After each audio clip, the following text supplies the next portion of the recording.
Lo decíamos hace un ratito nada más, un notable jurista que es parte, que es miembro de este comité. A él no le gusta decir de notables porque dice que notable es Riquelme, seguramente ya lo va a decir, pero lo cierto es que es un jurista de fuste, un hombre especializado nada más y nada menos que en materia de derecho constitucional y que lo asesora, como otros juristas, al presidente en materia de reforma judicial. Está planteada, Andrés, primero que nada, Andrés Gil Domínguez, claro, de él estamos hablando. ¿Cómo te va? Nicolás Marinotti y Diego Zucalesca te saludan. Y está planteada la pregunta, ¿qué pasa primero con la constitucionalidad del DNU que prohíbe las reuniones sociales, o si querés, lo que uno hace dentro de su casa con otras personas? ¿Cómo te va, Andrés? Buenas tardes, ¿cómo están ustedes? Bueno, en realidad hay que aclarar algunas cuestiones, porque algo son los títulos y después cuando uno va al texto de la norma. El último DNU tan cuestionado que hoy se va a renovar o no, lo único que hizo fue repetir el esquema del aislamiento y el distanciamiento. Y en lo que hace el artículo 9.1 de ese decreto, en lo que hace a las reuniones sociales, lo único que prohíbe ese decreto son las reuniones sociales en lugares cerrados, en domicilios. No lo impide en lugares abiertos. En los lugares de distanciamiento se pueden encontrar las personas en el marco del distanciamiento, que es mucho más flexible. Y en el ámbito del aislamiento, las personas se pueden cruzar en los ámbitos que pueden salir a caminar, en horarios que pueden salir a caminar, según cada jurisdicción. No es que están prohibidas totalmente las reuniones sociales. Están prohibidas las reuniones sociales en domicilios o lugares cerrados, con la lógica de tratar de preservar y evitar la salud y evitar contagios, porque son en esos lugares donde se genera la mayor cantidad de contagios. Entonces hay que hacer una distinción, porque una cuestión son los títulos periodísticos, están muy bien, y otra cosa es lo que dice el decreto y lo que se puede hacer o no se puede hacer. El error del gobierno en ese decreto fue establecer que lo dice en la parte de distanciamiento no lo vuelve a repetir en la parte de aislamiento. Es decir, bueno, quien no cumpla esto será aplicable en los tipos del Código Penal que ya vienen siendo invocados desde el decreto 297 que instaló el ASPO en adelante. Me parece que eso fue un error político, estratégico, porque parecería que la persecución penal a las personas que se reúnan en lugares cerrados, cuando en realidad eso tendría que ser indicativo para las personas, explicarles que esto es un foco de contagio y que depende de su voluntad y de su apego a la norma evitarlo.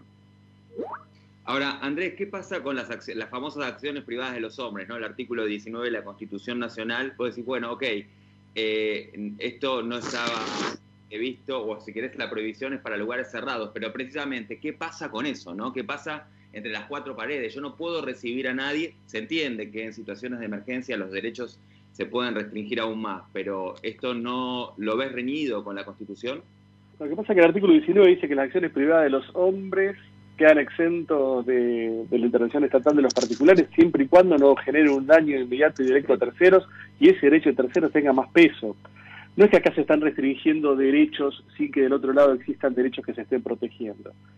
Estamos en una situación de colisión de derechos, donde se está ponderando ciertos derechos como la salud individual, colectiva, la vida de las personas, más que la libertad física, la libertad de algunos lados, la libertad física o la libertad de intimidad. Entonces me parece que no es que se limitan derechos, del otro lado hay una decisión autoritaria sin ningún fundamento. Hay derechos que se está tratando de preservar. Después uno puede discutir cada medida, si es una medida racional, razonable, proporcionada, pero una de las pautas que han utilizado todos los tribunales constitucionales, nuestra Corte Suprema, la Corte Interamericana, para medir estas situaciones es el principio de proporcionalidad. Y uno de los subprincipios es que, en la medida que no exista un medio más idóneo del que se propone para proteger un derecho que está en juego, objetivamente en juego, esa medida es razonable. Y hasta ahora nosotros no tenemos. Por suerte ahora se ha anunciado, y con un horizonte de esperanza, la producción de la vacuna, pero no teníamos ni retrovirales fuertes, ni vacunas. Y lamentablemente la única forma de combatir una pandemia de esta naturaleza es a través del distanciamiento y del aislamiento. No hay otro, no hay una alternativa. Pero después uno va a ir midiendo cada una de las medidas que se toman. Pero no hay otra. Bien, bien. Andrés, y te pregunto de la reforma judicial, que evidentemente también ha caído en la grieta. Según algunas estadísticas dan cuenta de que menos del 1% de los investigados son condenados en Comodoro Pi. no hay dudas de la necesidad de una reforma judicial. La sensación de impunidad creo que es compartida por buena parte de la ciudadanía. Sin embargo, hay mucha resistencia, incluso desde distintos fueros de la justicia, con distintas acordadas y demás. ¿Le das algún sustento a esta resistencia o simplemente mantener algunos privilegios? No, yo no sé si hablaría de mantener algunos privilegios. A ver, todos los que estamos vinculados a la justicia en los últimos 15 o 20 años, le hemos pedido a todos los gobiernos que pasaron por la Argentina que modificara el esquema de Comodoro Pi en términos de una justicia totalmente politizada y pendular y con vínculos espurios con los servicios de inteligencia. Todos. No importa, es más, la gran apuesta de muchos de nosotros en 2015 por Macri fue porque creíamos que iba a cambiar eso. Ahora, y no lo hizo, lo empeoró, lo profundizó. Ahora viene un presidente donde propone una de las pocas alternativas, que era unificar los dos fueros, descentralizar el poder, darle mayor circulación al sorteo, generar nuevos integrantes, desvincular o tratar de desvincular totalmente Comodoro Pi los servicios de inteligencia. Y la crítica es feroz. Entonces, ¿qué quieren? ¿Mantener ese esquema? ¿O cuál es la alternativa a lo que plantea el presidente? Quizás uno de los problemas, yo lo planteo en el Senado, es que junto con esta, que era una de las alternativas de unificación de fueros, hay una creación de nuevos juzgados, que para mí ahí está el error de la reforma, de crear nuevos juzgados, porque lo que hay que crear son más fiscalías, porque vamos a un sistema acusatorio y más defensorías para compensar el debido proceso. Pero que esta era una de las alternativas, que todos estábamos de acuerdo, en términos de generar un cambio en Comodoro Pi, era unificar los dos fueros, y hace años que venimos hablando de la unificación del contencioso administrativo, el civil y comercial, por cuestiones de especialidad, por cuestiones de competencia y también por cuestiones de funcionamiento. Me quedo con esto que decís, ¿no? Porque algunos hablan de la irrazonabilidad, si se dice, de la reforma, teniendo en cuenta que vamos hasta a ese sistema acusatorio, que seguramente tendría, o no lo sé, otro formato, otra organización judicial. Ese punto, esa crítica, ¿vos la tomás? La tomo en lo que hace crear nuevos juzgados, pero no en la unificación de los dos, del fuero penal federal y el penal económico, el criminal y correccional federal y el penal económico. Eso me parece que está muy bien. Que porque el acusatorio se va a implementar en un plazo máximo de 2 años. Si vos necesitas una renovación de ese esquema de Comodoro Pi ya, porque cuando la sociedad se queja y critica a la justicia, para la sociedad la justicia es Comodoro Pi, no es el resto de la justicia. Es Comodoro Pi, que es donde se juzga el poder y donde tenemos nosotros un lugar en el ranking de Transparencia Internacional allá atrás, justamente porque los procesos donde se investiga la corrupción estatal o los delitos de corrupción tardan un montón, nunca llegan a hacer una sentencia, cuando llega del 1,5, entonces es un problema que esta es una primera solución. El acusatorio sería también otra solución, pero la ampliación de juzgados, creo que ahí está el problema, porque empezás a discutir si son jueces interinos, si son jueces subrogantes. La sociedad siempre ve con mucha sospecha cuando se crean juzgados penales que controlan el poder. Entonces la parte buena de la reforma está viendo empañada por esta parte que ya con la otra ya cumpliste los objetivos y fines propuestos, y esto te lo está empañando. Es como desviar un objeto preciso al cual vos te dirigís. Andrés, ¿qué tal? Nicolás Balbinotti te saluda. Buenas tardes. Te quería hacer una pregunta en cuanto a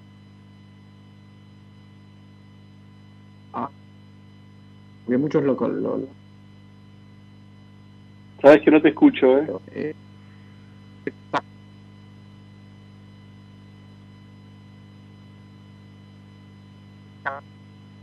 proyecto de estas características ahora, en este momento. Vos sabés que no te pude escuchar, se me fue tu voz. No pude escuchar la pregunta. A ver, me meto yo, a ver si ¿a mí me escuchás, Andrés? Yo te escucho perfecto. Bueno, Nico te preguntaba respecto de la temporalidad, si es la oportunidad, porque hay otros que critican, bueno, teniendo en cuenta el costo que significa en términos económicos por un lado y la situación política por el otro, que quizás no es el momento ideal para reforma. Si no hay creación de juzgados, el costo es mínimo, porque se unifican fueros y se unifican recursos. Y el momento político, ¿cuándo va a ser si no en un momento en donde la pandemia te permite avanzar institucionalmente. No sé, pero son cuestiones también de oportunidad, mérito y conveniencia que te da una respuesta de quien lo vea. El que está en el gobierno siempre te va a decir que es el momento político, el que está en la oposición te va a decir que no es el gobierno político. ¿Era el momento político Justicia 2020 hace 4 años? ¿O no era el momento político? Y sin embargo se desarrolló todo el programa de Justicia 2020. Lo que sí a mí me llama la atención, varios terraplenistas del derecho constitucional argentino que hacen un salto ilógico del proyecto de reforma y una comisión que está trabajando que todavía no produjo nada, para decir que con esto es automáticamente la impunidad de algunos funcionarios.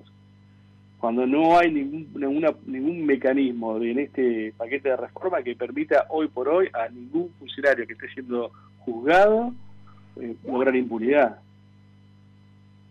Eso es importante aclararlo y se hablaba también de la cuestión política que hay en medio, precisamente por la inclusión de Beraldi, quien es abogado de Cristina en distintas causas precisamente de corrupción, y por otro lado de Inés de Weinberg de Roca, que fue una de las propuestas por el macrismo para ser parte de la Corte. Ahora, por otro lado, uno dice, es imposible que esto no tenga algún tinte político, porque efectivamente la decisión es política. Ahora, lo que no debería es tener un tinte partidario.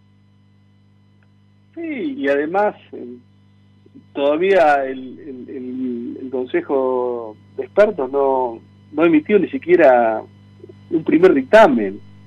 Entonces, me parece que descalificar, hipotetizar o proyectar ciertas teorías conspirativas sobre un trabajo que ni siquiera se hizo, es totalmente... Yo no entiendo el punto de vista político, no lo entiendo el punto de vista académico, jurídico, científico. Hay muchos que se han subido al terraplenismo, son los terraplenistas del derecho constitucional. Van al Senado y te dicen, no, si esto es para garantizar impunidad. ¿Y cómo? ¿Y cuál es el artículo que le garantizaría la impunidad? No sé, esto podría ser quizás en un futuro esto. Bueno, entonces, ¿es o no es? Andrés, justamente ahí hiciste mención a lo que fueron las exposiciones en el Senado. Quería preguntarte, porque tengo entendido, por lo que leí en algunas crónicas de periodistas parlamentarios, que tuviste una suerte de cruce con Oscar Parrilli, sobre todo en lo que refiere a la intencionalidad de incluir a los medios de comunicación como factores de presión de los jueces.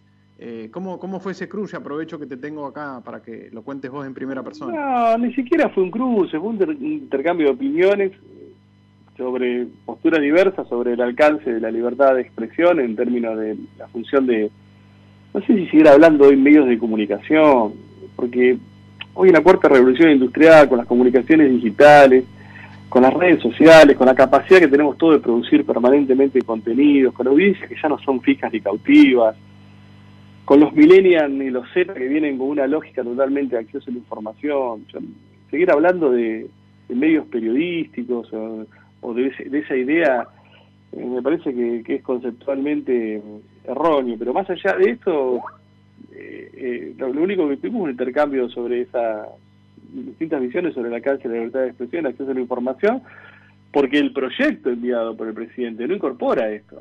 Entonces, frente a lo que Parrilli decía, yo quiero incorporar esto, digo, no vengas a cambiar un aspecto de la reforma que es muy buena y que está muy consolidada, porque nadie la ha discutido, algunos ni la han leído, entonces ni saben funciones de lo que hablan, y al introducir este tema que es un tema que va a afectar una parte del proyecto de reforma que está muy bien.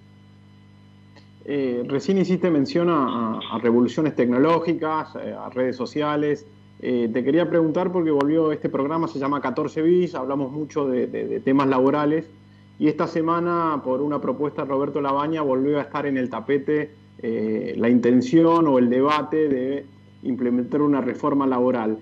¿Vos crees que es necesario modernizar o meterle algunos cambios a la legislación laboral actual?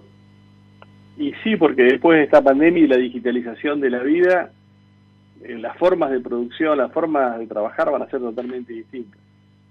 Ya es algo que se venía insinuando, ya es algo que la academia veníamos investigando, el impacto de las nuevas tecnologías en el mercado laboral, y me parece que la pandemia ha acelerado, en todos los ámbitos laborales ha acelerado, y hace falta discutir, volver a rediseñar. Lo que pasa es que a veces uno ve la ley de teletrabajo y son leyes que no se condicen con el desarrollo científico-tecnológico. Entonces es problemático porque tratan de proteger el trabajo no con las nuevas formas de trabajo, sino con la vieja forma de trabajo. Es como lo mismo que en el ejercicio profesional de la abogacía y en la administración de justicia, en la digitalización, que están pasando algunos juzgados, de copiar las formas de la papelización y la personalización. Y así va a fracasar. Si vos me sacás un auto donde me decís remito a la actuación tanto, si vos tenés que andar buscando, en vez de hoy podés copiar y pegar y no utilizás y no gastás papel, entonces remito la actuación a tanto y me la tenés que linkear o me la tenés que transcribir. Y siguen haciendo lo mismo. Entonces, bueno, pero va a llevar un tiempo para que se acostumbren a utilizar las nuevas tecnologías. O sea, yo tomo eso que decís, Andrés, porque evidentemente puede haber cierta resistencia al cambio que tiene que ver con, bueno, estos problemas que significan, ¿no? Adaptarse a lo nuevo, pero a mí me da la sensación que va un poco más allá, digamos, hay una... yo creo que son, no sé, ¿cómo lo ves vos? Si estamos hablando de intereses, por eso cuando yo decía, bueno, de lugares de privilegio que evidentemente tienen algunos en esta Argentina y con esta concepción vieja del trabajo, y no tiene que ver con el desconocimiento, sino más bien con lo primero, digamos. Yo creo que ellos saben muy bien hacia dónde va el trabajo y cuáles son los cambios y los cambios tecnológicos y lo que implica. Me parece que lo que no quieren es dejar esos lugares de privilegio y por eso terminan legislando con normas que desde hace 40 años. Sí, bueno. ¿Sí? Y aparte vos no podés sacar una ley de teletrabajo y una ley de economía del conocimiento que no estén solapadas. Porque vos apostás a la economía del conocimiento y después sacás la ley de teletrabajo que va en contra de las formas de producción de trabajo de la economía del conocimiento. Si vos sos una empresa mixta que te pasás a la digitalidad y según la ley de teletrabajo te pueden decir, yo ahora quiero presencial. Pero no, si yo pasé a la digitalidad, por eso hago economía del conocimiento. Ah, bueno, entonces me considero despedido. Si tenés un costo laboral enorme. Entonces, tiene que haber una reforma laboral, digo, discusión seria. Lo que pasa es que aquí el problema es hacer discusiones serias y discusiones totalmente sinceras, porque tenemos un costo laboral enorme, tenemos una protección enorme, y si no, tenemos un trabajo negro terrible. ¿Sirve esto? Y tenemos unos altos niveles de desocupación. ¿Sirve? No sirve, pero los sectores involucrados no bajan a tener una discusión realmente sincera y oportuna. Y así pasa con muchas cuestiones en nuestro país, como por ejemplo el transporte. No tenemos trenes. Y nadie quiere tener trenes en un país enorme, federal, con distancias terribles. Y nadie discute porque hay cierta parte que quiere seguir andando en camiones. Moyano. Bueno. Andrés, lo último y que tiene que ver un poco con esta charla, ¿no? Quería alguna curiosidad o algún dato color de lo que son estas dos reuniones vía Zoom que tuvieron con el comité de expertos o comité de notables, como le gusta a Zucca decir.